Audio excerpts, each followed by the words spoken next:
Guys, ನಾನಿವಾಗ ಹೋಗ್ತಾ ಇರೋದು ಭೂತವಿರುವ ಜಾಗ.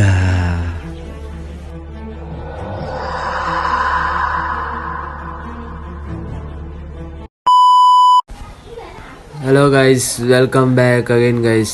ಇವತ್ತು ತುಂಬಾ ಲೇಟ್ ಆಗೋಯ್ತು ಹೇಳೋದು. ಹೊರಗೆ ಕಂಡ್ರೆ ಫುಲ್ಲು ಬಿಸಿಲಾಗತ್ತೆ ಗೈಸ್. ಆದರೆ ಏನು ಮಾಡೋದು, ಇವತ್ತು ರಜೆ ಅನ್ಕಂಡು ಸ್ವಲ್ಪ ಹಿಂಗೆ ಲೇಟಾಗಿ ಹೇಳು ಅನ್ಕೊಂಡೆ. ಲೇಟಾಗಿದ್ರು ನನ್ನ ಕೆಲಸ ನಾನು ಪಟ ಮಾಡ್ಕೊತಿದ್ದೀನಿ. ಯಾಕಂತ ಹೇಳಿದ್ರೆ ಇವತ್ತು ನಿಮ್ಗೆ ಏನೋ ಒಂದು ಸರ್ಪ್ರೈಸ್ ತೋರಿಸ್ಬೇಕು ಅಂದ್ಕೊಂಡಿದ್ದೀನಿ. ಅದನ್ನು ನೋಡಿದ ಕೂಡಲೇ ನೀವು ಹೇಳ್ತೀರಾ ಹೀಗೂ ಉಂಟೆ. ಹೊಲಿಸ್ಕೊಂಡು ನಾನು ಮಾಡಿದ ಮೊದಲೇ ಕೆಲಸ ಏನಂತ ಹೇಳಿದ್ರೆ ತಿಂಡಿ ತಿನ್ನೋದು. ತಿಂಡಿ ಕಂಡ್ರೆ ಉಪ್ಪಿಟ್ಟು ಮಾಡಾರೆ, ಉಪ್ಪಿಟ್ಟು ಮಾಡಲಿ ಏನೇ ಮಾಡಲಿ ಹೊಟ್ಟೆಗೆ ಫಸ್ಟು ಹಿಟ್ಟು ಹಾಕೋದೇ ನಮ್ಮ ಕೆಲಸ. ಹೊಟ್ಟೆಗೆ ಹಿಟ್ಟು ಹಾಕೊಂಡು ನಾನು ಸೀದಾ ನಡೆದಿದ್ದು ಸೀದಾ ಕಾಡ್ಗೆ. ಯಾಕೆ ಕಾಡ್ಗೆ ಹೋಗ್ತಿದ್ದೀನಿ ಅಂತ ನಾನು ನಿಮಗೆ ಹೇಳ್ತೀನಿ ಗೈಸ್. ವೀಡಿಯೋನ ಲಾಸ್ಟ್ ತನಕ ನೋಡಿ, ಮಿಸ್ ಮಾಡ್ಕೊಳ್ಬೇಡಿ ಫ್ರೆಂಡ್ಸ್. ನೋಡಿ, ರೋಡು ಮುಂಚೆನೇ ಒಂದು ಸಲ ತೋರಿಸಿದ್ದೀನಿ. ಎಷ್ಟು ಪೀಸ್ಫುಲ್ ಆಗಿದೆ, ಎಷ್ಟು ಪೀಸ್ಫುಲ್ ಉಂಟು ಅಷ್ಟೇ ಡೇಂಜರ್ ಕೂಡ ಇದೆ.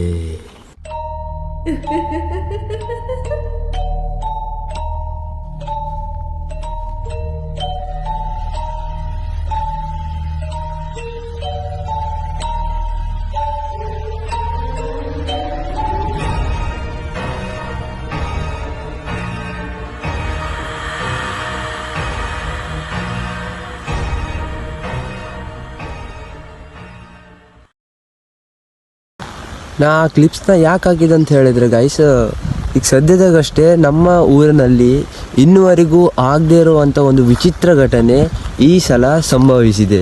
ಅದೇನಂತ ಹೇಳಿದ್ರೆ, ವರ್ಷದ ಕೊನೆ ಅಮಾವಾಸ್ಯೆ ಈಗ ಸದ್ಯದಾಗಷ್ಟೇ ಆಗೋಯ್ತು. ಆ ಅಮಾವಾಸ್ಯೆಯ ಹಿಂದಿನ ದಿನ ಮಧ್ಯರಾತ್ರಿ 2 ಗಂಟೆ ಹಾಗೆ ಇಲ್ಲಿಯ ಸ್ಥಳೀಯರು ಒಂದು ಕೂಗನ್ನು ಕೇಳ್ತಾರೆ. ಅದು ಬಂದುಬಿಟ್ಟು ಅದೇ ಜಾಗದಿಂದ ಕೇಳಿರೋದಂತ ಸ್ಪಷ್ಟವಾಗಿ ಹೇಳಿದ್ದಾರೆ.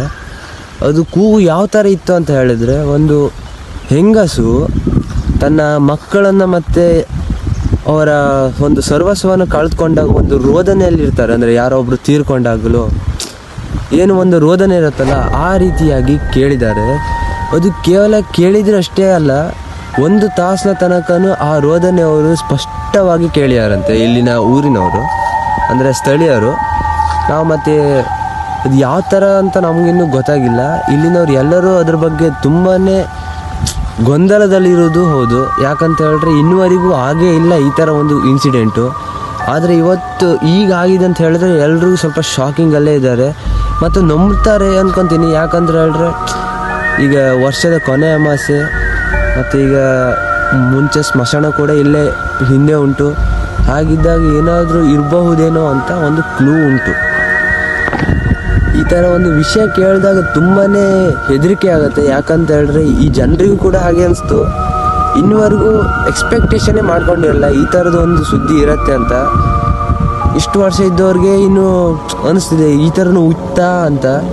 ನಮಗೂ ಈಗ ಕೇಳ್ದಂಗಿಂದ ಸ್ವಲ್ಪ ಹೆದರಿಕೆ ಜಾಸ್ತಿ. ಆ ರೋಡಿಗೆ ಹೋಗೋಕ್ಕೂ ತುಂಬ ಹೆದರಿಕೆ ಆಗ್ತದೆ. ಮುಂಚೆ ಹೇಳಿರು, ಅಂದರೆ 11 ಗಂಟೆ 12 ಗಂಟೆ ಆಗಲ್ಲ ಅಲ್ಲಿ ತಿರುಗಾಡಬೇಡಿ, ಬೆಳಿಗ್ಗೆ ಹೊತ್ತು ಅಂದರೆ ಮಧ್ಯಾಹ್ನ ಒಬ್ಬೊಬ್ಬರೇ ತಿರುಗಾಡೋಕೆ ಹೋಗಬೇಡಿ, ಯಾಕಂದರೆ ಅಲ್ಲಿ ಹೆದರಿಸ್ಬೋದು ಅಂತ ಹೇಳೋದುಂಟು. ಆದರೆ ಈ ಥರನೂ ಒಂದು ಸ್ಪಷ್ಟವಾಗಿ ಒಂದು ವಾಯ್ಸ್ ಕೇಳೋಷ್ಟೆಲ್ಲ ಇದ್ದದ್ದು ನಮ್ಗೆ ಇನ್ನುವರೆಗೂ ಕೇಳಿಲ್ಲ ಗೈಸ್. ಈಗ ಮನೆಗೆ ಬರ್ತೇವನೆ, ಸ್ವಲ್ಪ ಹೆದರಿಕೆ ಗೈಸ್. ಅದಕ್ಕೆ ಹೆಚ್ಚೊತ್ತು ನಿಂತ್ಕೊಳ್ಳಿಲ್ಲ, ಪಟ ವೀಡಿಯೋ ತೆಕ್ಕೊಂಡು ಪಟ ಬಂದೆ. ಅಲ್ಲಿ ನಿಂತ್ಕೊಂಡ್ರೆ ಗೈಸ್ ಏನೋ ಒಂಥರ ಅವ್ರು ಹೇಳಿರೋ ಸ್ಟೋರಿನೆಲ್ಲ ಮೆಮೊರೈಸ್ ಮಾಡ್ಕೊಂಡ್ರೆ ಸಾಕು. ಸಣ್ಣ ಸೌಂಡ್ಗೆಲ್ಲ ಹೆದರಿಕೆ ಆದಂಗೆ ಆಗ್ತದೆ, ಮೈಯೆಲ್ಲ ಜುಮ್ ಅಂತದೆ. ಹೆದರ್ಕೊಂಡ್ರೆ ಕಡೆಗೆ ನಾಳೆ ಬೆನ್ನಾಗ ಹಚ್ಚಿರ್ತದೆ. ಸೊ ಅದಕ್ಕೆ ಪಟ್ಟ ಬಂದೆ ಗೈಸ್.